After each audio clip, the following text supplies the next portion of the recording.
বাংলাদেশ থেকে মালয়েশিয়ায় কর্মী নিয়োগ এবং তাদের কল্যাণে সহযোগিতা, বাংলাদেশ মালয়েশিয়া সম্পর্কের বিভিন্ন দিক নিয়ে আলোচনার পাশাপাশি আঞ্চলিক ও আন্তর্জাতিক অঙ্গনের পারস্পরিক স্বার্থ সংশ্লিষ্ট বিভিন্ন বিষয়েও মত বিনিময় করা হয়।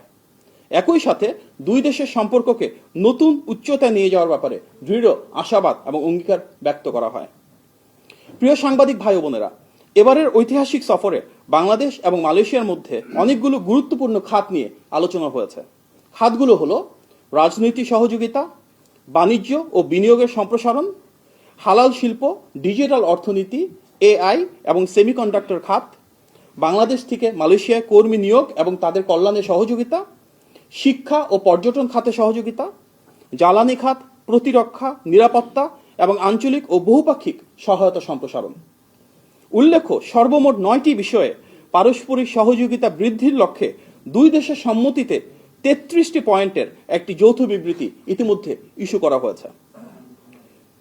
বাংলাদেশের মাননীয় প্রধানমন্ত্রী এবং মালয়েশিয়ার মাননীয় প্রধানমন্ত্রীর যৌথ প্রেস কনফারেন্স আজকে পুত্রজায় অনুষ্ঠিত হয়েছে।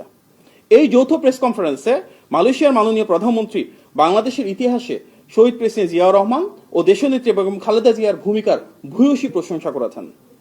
মাননীয় প্রধানমন্ত্রী তারেক রহমানের যে ত্যাগ ও সংগ্রাম রয়েছে বাংলাদেশের মানুষের অধিকার ও স্বাধীনতা প্রতিষ্ঠার জন্য, সেটিও তিনি স্বীকার করেছেন, স্মরণ করেছেন এবং তার জন্য যথেষ্ট প্রেরণা জুগিয়েছেন।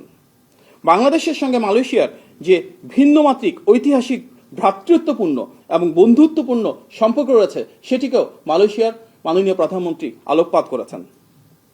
প্রিয় সাংবাদিক ভাই ও বোনেরা, পারস্পরিক স্বার্থকে প্রাধান্য দিয়ে বাণিজ্য ও বিনিয়োগ বৃদ্ধি করে অর্থনৈতিক সহযোগিতা আরও কিভাবে শক্তিশালী এবং জোরদার করা যায় সেটিকে নিয়ে দুই দেশের রাষ্ট্রনায়ক সুবিস্তৃত আলোচনা করেছেন। দুই দেশে মুক্ত বাণিজ্য চুক্তি বা এফটিএ স্বাক্ষরের লক্ষ্যে আলোচনা এগিয়ে নেওয়ার বিষয়ে সম্মতি হয়েছে এবং এটিকে বেগবান করার জন্য কার্যকর নির্দেশনা প্রদান করা হয়েছে। প্রযুক্তি, বিনিয়োগ ও দক্ষতা উন্নয়নের মাধ্যমে শিল্প ও ব্যবসা খাতে সহযোগিতা বাড়িয়ে কিভাবে নতুন কর্মসংস্থান এবং অর্থনৈতিক সুযোগ সৃষ্টি করা যায় সেগুলো নিয়েও দুই দেশ একসাথে কাজ করার ঐক্যমত্য পোষণ করেছে।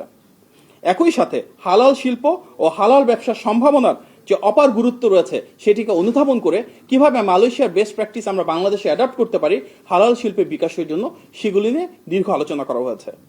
এ খাতে মালয়েশিয়ার অভিজ্ঞতা কাজে লাগিয়ে বাংলাদেশে হালাল পণ্য, সনদ প্রদান ব্যবস্থা এবং দক্ষ জনবল তৈরির পাশাপাশি গবেষণা ও প্রশিক্ষণ কার্যক্রমে সহযোগিতার বিষয়ে নেতৃবৃন্দ একমত হয়েছেন। আপনার স্বপ্নগুলো আকাশ ছুবে প্রবাসীর হেলিকপ্টারের মাধ্যমে। বিয়ে, জন্মদিন অথবা যে কোনো বিশেষ প্রয়োজনে হেলিকপ্টার ভাড়া করতে যোগাযোগ করুন স্ক্রিনে দেয়া নাম্বারে। প্রবাসীর হেলিকপ্টার, নিরাপদ ও সাশ্রয়ী বাহনের বিশ্বস্ত নাম।